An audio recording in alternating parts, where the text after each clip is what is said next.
All right, folks. Jeff Eubanks here. One of my viewers last week said, "When you gonna talk about your martins?" I said, "Next video." Here it is, next video. Yep. Today is February the 7th.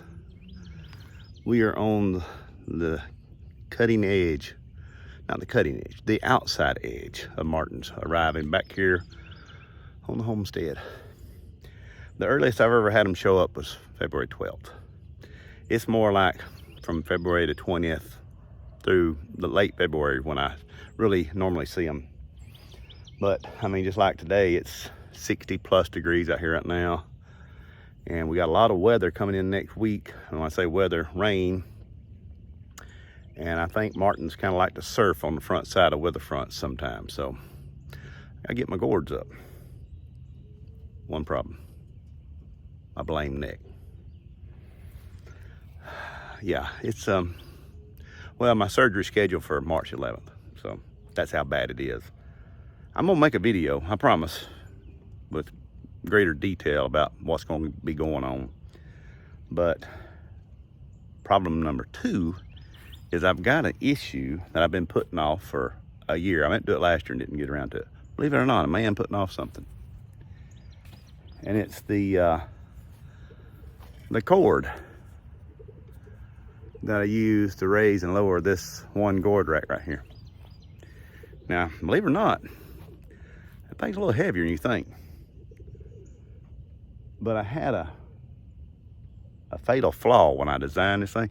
Now, everybody's ever seen my martin gourd system has just been an all bite. You made that? Yeah, I did. How'd you make it? I saw a picture. That's all I needed. But where I really screwed up is I attached the rope at the top of said martin pole.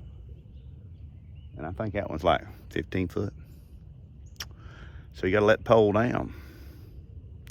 All right, well, let the pole down, all these gourds need to come off. And the bad thing about letting the pole down, then you gotta put it back up. But never fear, my son is gonna come help. Y'all seen him in some videos. He's not much of a YouTube type person, but he'll be here shortly. And we're gonna get started. I mean, I went and bought some pretty rope. I thought, you know, I'm trying to be a kinder, gentler Jeff. Let's get something a little poppy, yeah.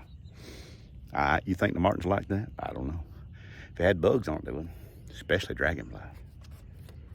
All right, so I'm gonna get at it. Colton will be here soon. There'll be more to come, I promise.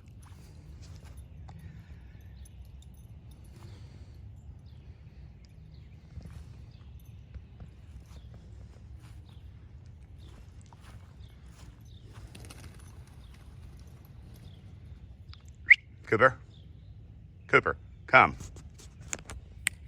Cooper, come. Bella, come. Come.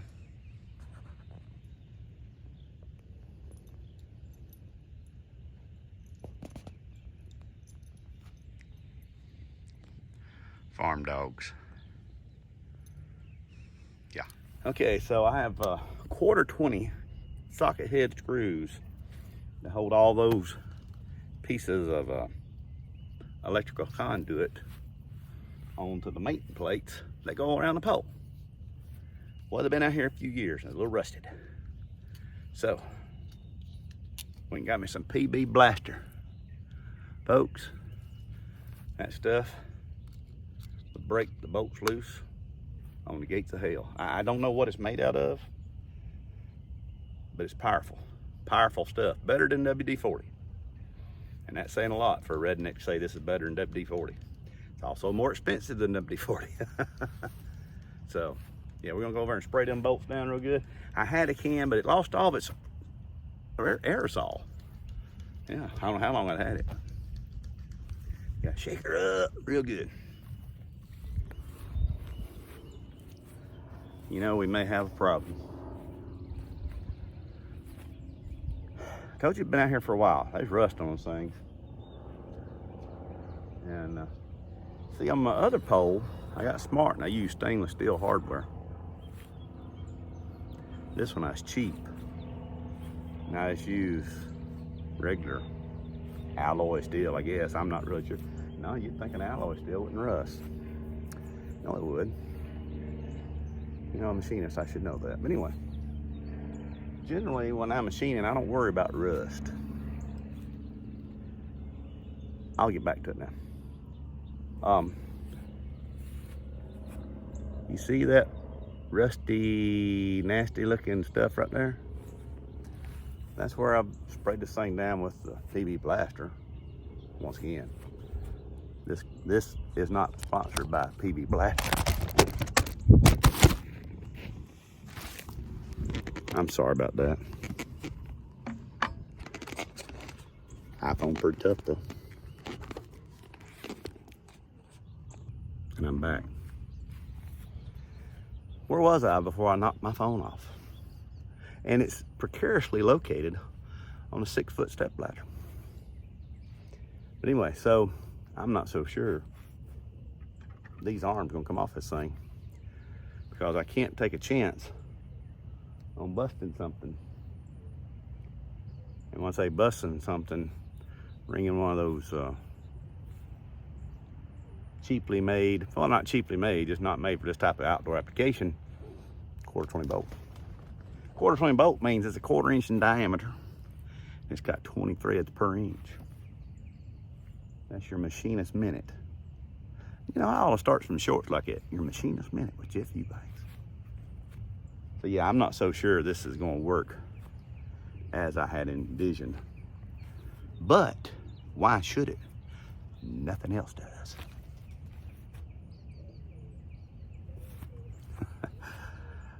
Yeah.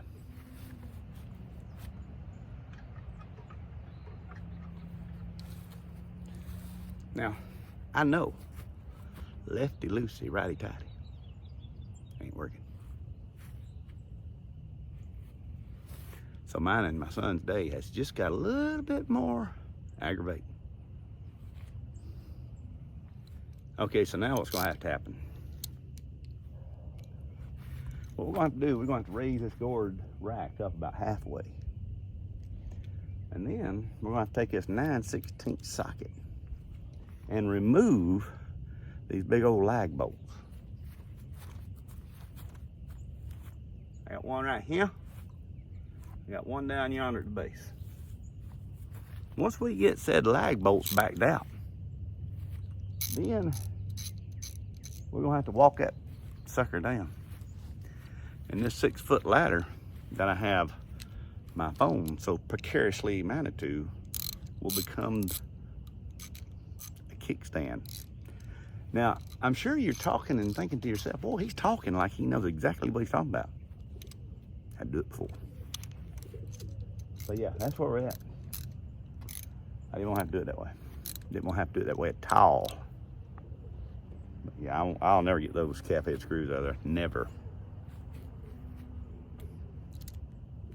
Dang and double dang. And just like old Derek, Vice Grip Garage, you know what he'd say? Well, I'll be dipped.